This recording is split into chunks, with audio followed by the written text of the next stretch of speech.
They're angry with the US about its support for Israel and over its regional policy in the Middle East.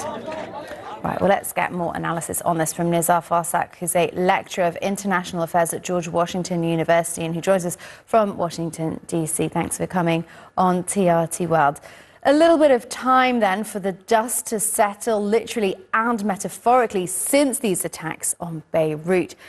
How bad was this for Hezbollah, and how will they be weighing up their options at this point?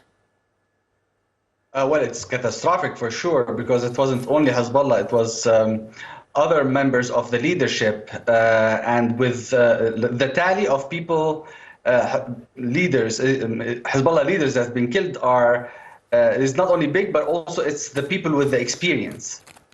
So that means that Hezbollah has, whatever is left of Hezbollah is made of younger folk that do not have as much experience, do not have the strategic depth that's necessary to make difficult decisions.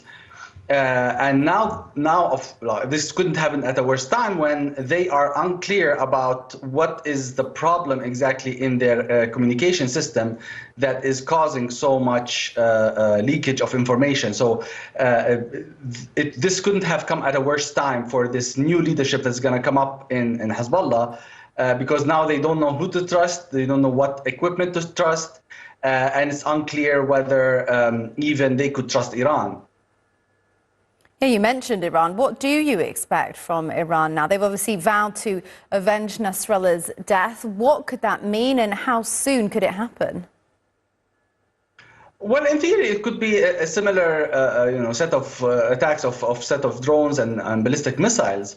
However, many commentators have noted that Iran has been a bit withdrawn, which seems to signify that it does not want an escalation, and in fact was willing to sacrifice Hezbollah in order to show its good faith that it does not want an escalation.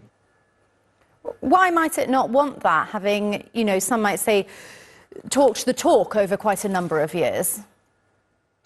Yes, because they are their primary goal is to safeguard their nuclear program. They don't want anything to undermine their nuclear program.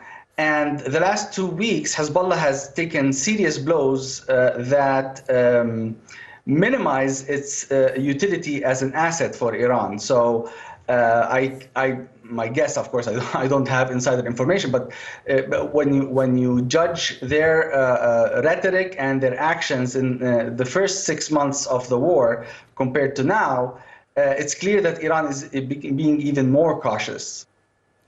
All right, interesting stuff. Nizar Farsak from Washington, D.C. Thanks so much for that analysis on TRT World. Thank you for having me.